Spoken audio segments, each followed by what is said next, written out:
Hi guys, it's Kayla. Today we're going to be starting part 2 of the Complete Tales of Winnie the Pooh with chapter 1. The House at Pooh Corner.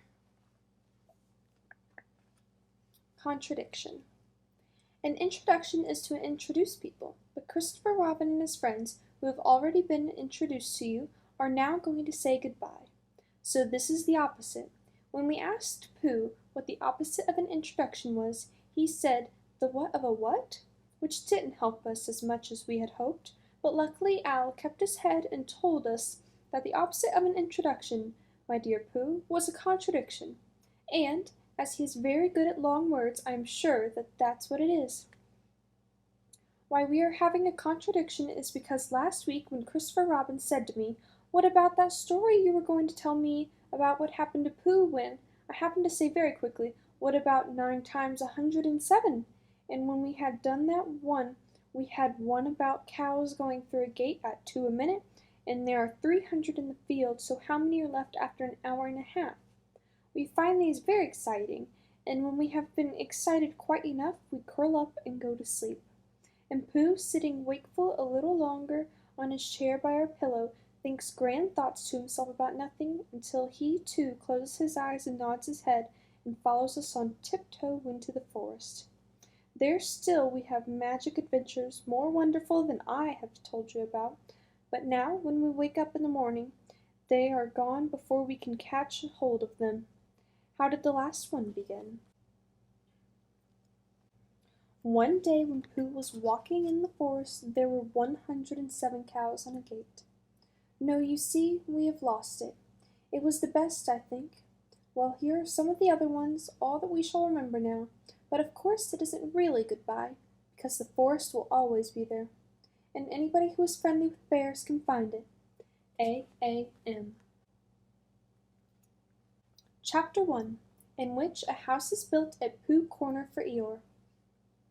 One day when Pooh Bear had nothing else to do, he thought he would do something, so he went around to Piglet's house to see what Piglet was doing.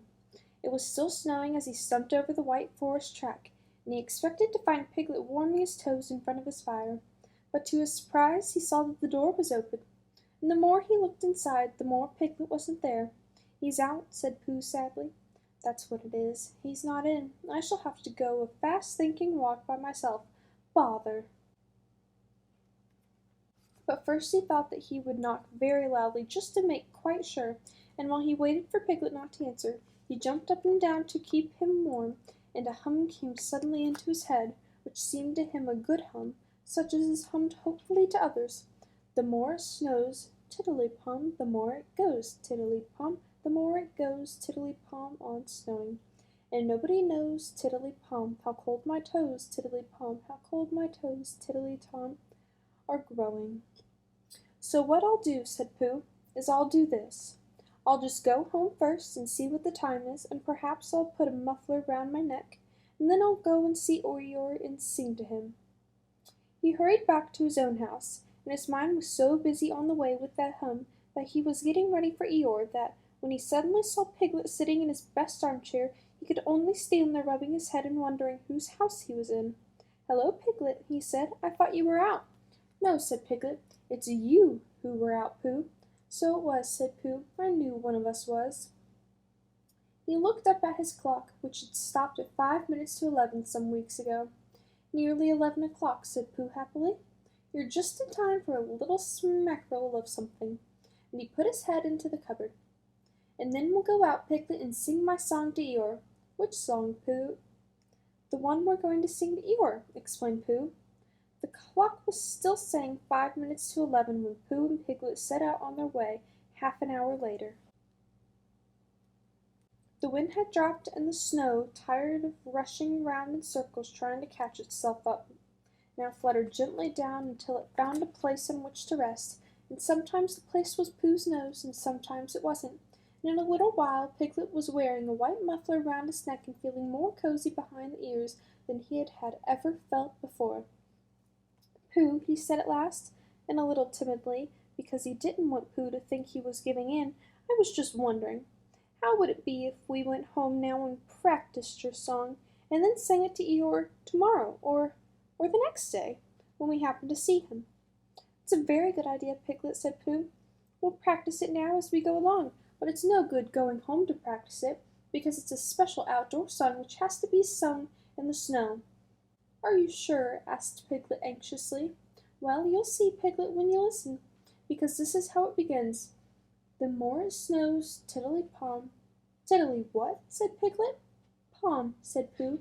"I put that in to make it more hummy. 'The more it goes, tiddly-palm, the more—'" "Didn't you say snows?" "Yes, but that was before." "Before the tiddly-palm?" "It was a different tiddly-palm," said Pooh, feeling rather muddled now. "I'll sing it to you properly, and then you'll see." So he sang it again. "The more it snows, tiddly-palm, the more it goes, tiddly-palm. The more it goes, tiddly-palm, on snowing. And nobody knows, tiddly-palm, how cold my toes, tiddly-palm, how cold my toes, tiddly-palm, are growing." He sang it like that, which is much the best way of singing it, and when he had finished he waited for Piglet to say that, of all the outdoor hums for snowy weather he had ever heard, this was the best.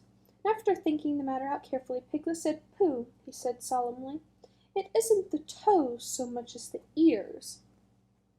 By this time they were getting near Eeyore's gloomy place, which was where he lived, and as it was still very snowy behind Piglet's ears, and he was getting tired of it, they turned into a little pine wood and sat down on the gate which led into it. They were out of the snow now, but it was very cold, and to keep themselves